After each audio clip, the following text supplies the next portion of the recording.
ఫిలిప్పీన్స్లో కాల్మేగి తుఫాను బీభత్సం సృష్టించిన నేపథ్యంలో ఆ దేశ అధ్యక్షుడు ఫెర్డినాండ్ మార్కోస్ జూనియర్ అత్యవసర పరిస్థితిని ప్రకటించారు. తుఫాను వల్ల జరిగిన నష్టాన్ని అంచనా వేసేందుకు విపత్తు ప్రతిస్పందన అధికారులతో సమావేశమైన తర్వాత ఈ నిర్ణయాన్ని తెలిపారు.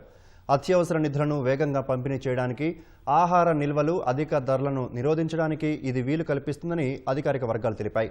ఫిలిప్పీన్స్లో కాల్మేగి తుఫాను కారణంగా మరణించిన వారి సంఖ్య 114కు పెరిగింది.